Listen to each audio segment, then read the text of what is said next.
Hello everyone, एक और नई वीडियो में आप सभी का स्वागत है। अपन बात कर रहे थे वर्ल्ड ज्योग्राफी के बारे में। वर्ल्ड ज्योग्राफी के अंदर से अपन अफ्रीका महाद्वीप कंप्लीट कर चुके थे। आज बात करेंगे दूसरा महाद्वीप जिसका नाम आता है दक्षिणी अफ्रीका महाद्वीप।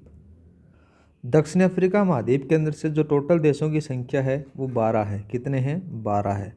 क्षेत्रफल की दृष्टि से कौन कौन से यहाँ पर देश हैं सबसे बड़े, उन्हीं के बारे में बात करें तो यहाँ पर सबसे बड़ा जो देश है ब्राज़ील है, जो विश्व का 5वां बड़ा देश कहलाता है। दूसरे नंबर पर आता है अर्जेंटीना। ये दोनों के दोनों क्या हैं? इस महाद्वीप के सबसे बड़े देश के अंदर से शामिल किए जाते हैं क्षेत्रफल के अनुसार। अब बात करते हैं जनसंख्या के अनुसार। तो जनसंख्या की दृष्टि से ब्राज़ील है वो सबसे बड़ा देश माना जाता है। क्षेत्रफल की दृष्टि से भी सबसे बड़ा देश माना जाता है। याद रखना, ब्राज़ील के बाद में कोलंबिया के बाद में अर्जेंटीना। ये तीनों देश क्या हैं? जनसंख्या की दृष्टि से सबसे बड़े देश कहलाते हैं दक्षिणी अमेरिका महाद्वीप के। ठीक है गाइज। दूसरा बात करें तो सबसे बड़ा नगर कौन सा है? तो सबसे बड़ा नगर आता है साओ पाउलो, जो ब्राज़ील में है गाइज। ठीक है। सर्वाधिक पशुधन होता है वो भी ब्राज़ील में होता है, पहले नंबर का विश्व में, याद रखना। दूसरा बात करें तो दूसरे नंबर पर आता है भारत और तीसरे नंबर पर आता है USA। ठीक है। और बात करें तो दक्षिणी अमेरिका महाद्वीप के अंदर से विषुवत रेखा गुजरती है। कौन सी गुजरती है? विषुवत रेखा गुजरती है। और विषुवत रेखा के ऊपर कौन कौन से देश आते हैं? ब्राज़ील हो गया, कोलंबिया हो गया और इक्वाडोर हो गया। ये तीनों देश हैं विषुवत रेखा के ऊपर होते हैं। और बात करें तो दक्षिणी अमेरिका महाद्वीप के अंदर से यहाँ पर 9 देशों की जो स्थानीय भाषा है वह राजकीय जो भाषा है वो स्पेनिश आ जाती है। ब्राज़ील में पुर्तगाली भाषा बोली जाती है। ठीक है। और सूरीनाम में डच बोली जाती है। सूरीनाम में डच बोली जाती है और गुयाना में अंग्रेजी बोली जाती है। ठीक है। ज़्यादा आपसे पूछा नहीं जाएगा, फिर भी याद रख लेना गाइज। अब बात करते हैं अपने प्री के टॉपिक से। नाम आता है पर्वतमालाएँ। ये पर्वतमालाओं का जो टॉपिक है इम्पोर्टेंट है, याद रखना गाइस। यहाँ पर लगा सकते हो आप इम्पोर्टेंट। क्लास की PDF फाइल आपको टेलीग्राम पर मिल जाएगी। टेलीग्राम का लिंक डिस्क्रिप्शन में दे रखा है, वहाँ पर जाकर आप ज्वाइन कर सकते हो। जब दक्षिणी अमेरिका महाद्वीप का नाम होता है और उसके अंदर से पर्वतमालाएँ पूछी जाती हैं तो उसमें नाम आता है एंडीज पर्वतमाला। किसका? एंडीज पर्वतमाला। ये क्या है? नवीन मोड़दार पर्वतमाला का उदाहरण माना जाता है। सीधा सीधा सवाल पूछा जाएगा आपसे कि नवीन मोड़दार पर्वतमाला का उदाहरण कौन सा है, तो नाम याद रखना उसका एंडीज पर्वतमाला है। आगे बात करें तो जो एंडीज पर्वतमाला है ये तटीय श्रेणी में शामिल की जाती है और संसार के सर्वाधिक ज्वालामुखी इसी पर्वतमाला में मिलते हैं। किस में मिलते हैं? संसार का जो सबसे ज़्यादा ज्वालामुखी पर्वतमालाएं हैं वो एंडीज पर्वतमाला में पाए जाते हैं। ठीक है। सर्वाधिक ऊंची चोटी के बारे में बात करें तो एकांगुआ है, जिसकी ऊंचाई 6960 मीटर बताई जाती है और ये अर्जेंटीना देश के अंदर से है। ये एकांगुआ RPSC के द्वारा पूछा गया है, याद रखना गाइस। ठीक है। आगे बात करें तो जो एंडीज पर्वतमाला है इसका विस्तार मुख्य रूप से 7 देशों में आपको देखने को मिलेगा। 7 देश कौन कौन से? एक Venezuela, Colombia, Ecuador, Peru, Bolivia, Chile, Argentina. ये 7 देशों के अंदर से एंडीज पर्वतमाला का विस्तार माना जाता है। यह जो पर्वतमाला है सबसे लंबी महाद्वीपीय पर्वतमाला कहलाती है, जिसका नाम होता है एंडीज पर्वतमाला। ठीक है गाइज। और बात करते हैं तो इस पर्वतमाला के अंदर से जो ज्वालामुखी पर्वत हैं उनके बारे में, जैसे एकांगुआ हो गया, 3-4 हैं, उनके बारे में बात करते हैं। देखो गाइज यहाँ पर लिखा भी गया है एकांगुआ क्या है? मृत ज्वालामुखी है, मतलब कि। और बात करें तो जो एकांगुआ है ये संसार की सबसे ऊंची ज्वालामुखी है। ठीक है। तो एकांगुआ का इम्पोर्टेंट है, याद रखना। दूसरा बात करते हैं, दूसरी ज्वालामुखी आती है ओजोस डेल सलादे।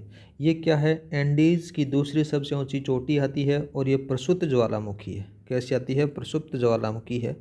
आगे बात करते हैं, नेक्स्ट आती है ज्वालामुखी जिसका नाम आता है चिम्बेरेजा इक्वाडोर में है और ये भी क्या है? प्रसुप्त ज्वालामुखी का उदाहरण देखने को मिल जाता है। आगे बात करते हैं, नेक्स्ट आता है कोटोपेक्सी। कोटोपेक्सी है ये इक्वाडोर देश में है, संसार का सबसे ऊंचा सक्रिय ज्वालामुखी माना जाता है वर्तमान में, याद रखना संसार के सबसे ऊंचा है।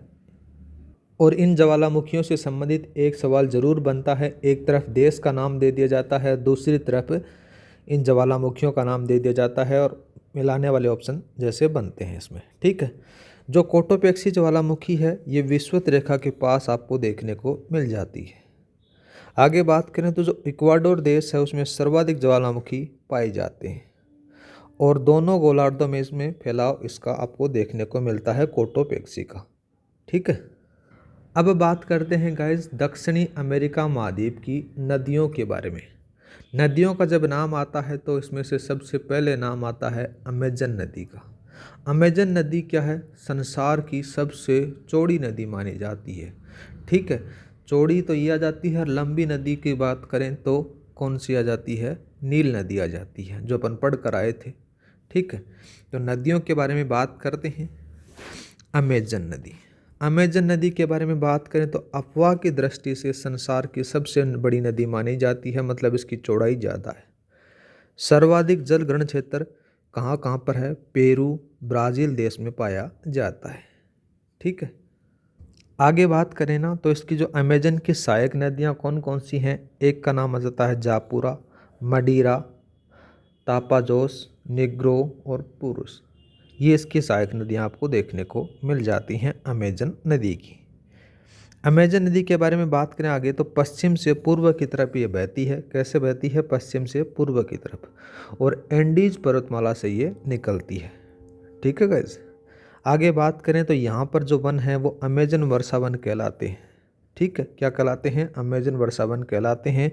और अमेजन के वनों को विश्व के फेफड़े या फिर पृथ्वी के फेफड़े कहा जाता है, ठीक है। और इस नदी के तट पर एक नगर बसा है जिसका नाम आ जाता है मनाउस नगर, जो रबड़ उत्पादन के लिए फेमस माना जाता है। विश्व का सर्वाधिक रबड़ उत्पादन यहाँ पर आपको देखने को मिल जाता है। अमेजन नदी है वो जवार नदमुख का निर्माण करती है, याद रखना, और जाकर किस में गिर जाती है, ये अटलांटिक महासागर में जाकर मिल जाती है, ठीक है गाइज। तो इस प्रकार से जो अमेजन नदी के बारे में जितनी भी चीज़ें थी वो सारी चीज़ें मैंने आपको बता दी गाइस।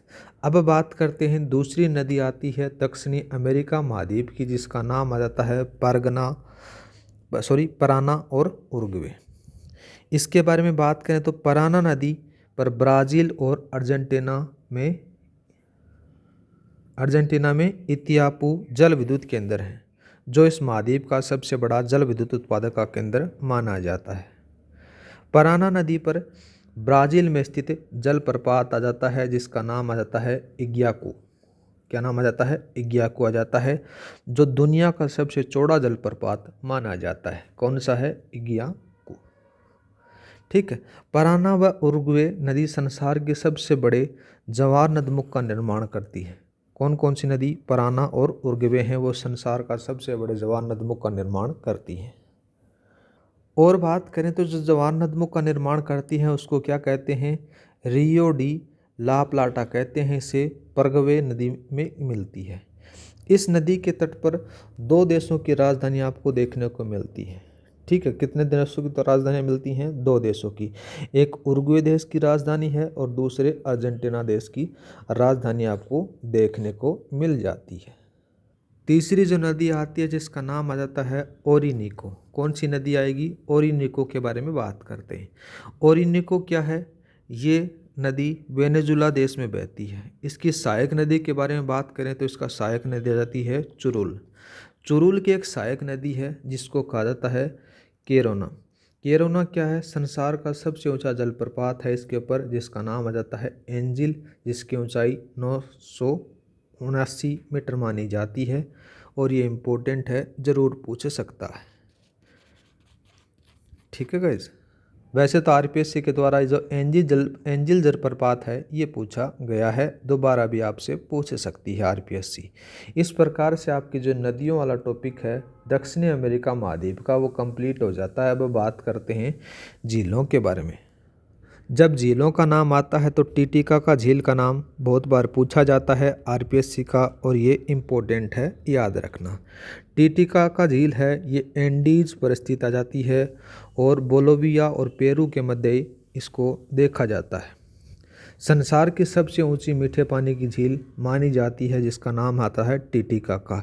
यही सेम टू सेम सवाल आपसे पूछा गया है आरपीएससी के द्वारा। जब आप पीवाईक्यू उठाकर देखोगे तो आपको पता चलेगा कि संसार की सबसे ऊंची मीठे पानी की झील का नाम आता है टिटिका का। आगे बात करें तो संसार की सबसे ऊंची नौकागम्य झील भी इसको माना जाता है जिसका नाम आ जाता है टिटिका का। नेक्स्ट बात करते हैं पोम्पो। पोम्पो क्या है? बोलोविया देश में स्थित झील मानी जाती है और ये एंडीज पर स्थित आपको देखने को मिल जाती है, और ये भी मीठे पानी की झीलें आपको देखने को मिलती है गाइस। तीसरी झील का नाम आता है मेराकेबो। मेराकेबो कहाँ पर है? ये वेनेजुला देश में स्थित आपको देखने को मिल जाती है। इसका तटीय क्षेत्र पेट्रोलियम उत्पादन हेतु प्रसिद्ध है। वेनेजुला इस महाद्वीप का सबसे बड़ा पेट्रोलियम उत्पादक और निर्यातक देश माना जाता है। ये भी याद रखना। किस महाद्वीप का? दक्षिणी अमेरिका महाद्वीप का। ठीक है, अब बात करते हैं, अपना एक टॉपिक में दे रखा है जिसका नाम आ जाता है मरुस्थल। ये भी पूछा गया है, याद रखना, आरपीएससी के द्वारा अटाकामा मरुस्थल के बारे में। अटाकामा मरुस्थल बात करें तो दक्षिणी अमेरिका महाद्वीप के अंदर से देखने को मिलेगा आपको, और ये कैसा है? उष्ण मरुस्थल माना जाता है। और अटाकामा जो मरुस्थल है ये चिली देश में आपको देखने को मिलता है। संसार का सबसे सूक्ष्म मरुस्थल भी माना जाता है जिसका नाम आता है अटाकामा। यहाँ का एक नगर है जिसका नाम आता है एरिका नगर। एरिका नगर क्या है? संसार का सबसे कम वर्षा वाला स्थान माना जाता है जिसका नाम आता है एरिका नगर। इस एरिका नगर को प्रेत नगर के नाम से भी जाना जाता है। ठीक है, और इस मरुस्थल में सल्फर और नाइट्रोजन के भंडार आपको देखने को मिलते हैं जिसका नाम होता है अटाकामा। दूसरे मरुस्थल का नाम आता है पोटागोनिया। पोटागोनिया क्या है? शीत मरुस्थल है माना जाता है, और ये अर्जेंटीना देश में आ जाता है। ठीक है, और एक सेचुरा है मरुस्थल है, ये पेरू में है। ये थोड़ा सा याद रखना। इस प्रकार से जो मरुस्थल वाला टॉपिक है वो कंप्लीट हो जाता है। अब बात करते हैं घास के मैदानों के बारे में। जब घास के मैदानों का जिक्र होता है तो सबसे पहला नाम आता है लानोज का। लानोज घास का मैदान है जो दक्षिणी अमेरिका महाद्वीप का है। ये वेनेजुला देश में आपको देखने को मिलेगा। कौन सी नदी के पास में मिलेगा आपको? इसके पास में ओरिनिको नदी में बेसिन में ये बना हुआ है, और ये उष्णकटिबंधीय घास का मैदान कहलाता है। नाम आता है लानोज। नेक्स्ट बात करते हैं जिसका नाम आता है सेल्वा। सेल्वा भी एक घास का मैदान है जो ब्राज़ील में आ जाता है और विषुवत रेखा के पास में स्थित आ जाता है। सवाना जैसी घास के मैदान यहाँ पर देखने को मिल जाता है। इनको जंगली रबड़ का घर भी कहा जाता है। नाम याद रखना, सेल्वा घास के मैदानों को। नेक्स्ट बात करते हैं, नेक्स्ट आता है कंपा। कंपा कौन से देश में है? ब्राज़ील में है, और उष्णकटिबंधीय घास के मैदान इसको कहा जाता है। नेक्स्ट बात करें तो नाम आता है ग्रान चाको। ग्रान चाको भी एक घास का मैदान आ जाता है जो कहाँ पर है? ये बोलिविया, पराग्वे और अर्जेंटीना में बना हुआ है, और ये उष्णकटिबंधीय घास का मैदान कहलाता है। नेक्स्ट बात करते हैं पंपा। पंपा कौन से देश में है? पंपा घास के मैदान अर्जेंटीना में है, और शीतोष्ण घास के मैदान इसको कहा जाता है। अर्जेंटीना का हृदय भी इसको कहा जाता है, और गेहूं की खेती के लिए प्रसिद्ध है। नाम याद रखना उसका, पंपा घास के मैदान गाइस। और इस प्रकार से जो घास के मैदान वाला टॉपिक है दक्षिणी अमेरिका महाद्वीप का, वो कंप्लीट हो जाता है। आज के लिए इतना ही। बात करेंगे अपन नेक्स्ट वीडियो में जिसमें से जनजातियाँ हो गई, जनजातियों के साथ में खनिज हो गए, पठार हो गए, उनके बारे में। पार्ट 1 को अपन यही कंप्लीट करते हैं। क्लास अच्छी लगी हो तो लाइक और सब्सक्राइब करना न भूलें। मिलते हैं नेक्स्ट क्लास में। जय हिंद, जय भारत। क्लास की पीडीएफ फाइल आपको टेलीग्राम पर मिल जाएगी। टेलीग्राम का लिंक डिस्क्रिप्शन में दे रखा है, वहाँ पर जाकर आप ज्वाइन कर सकते हो।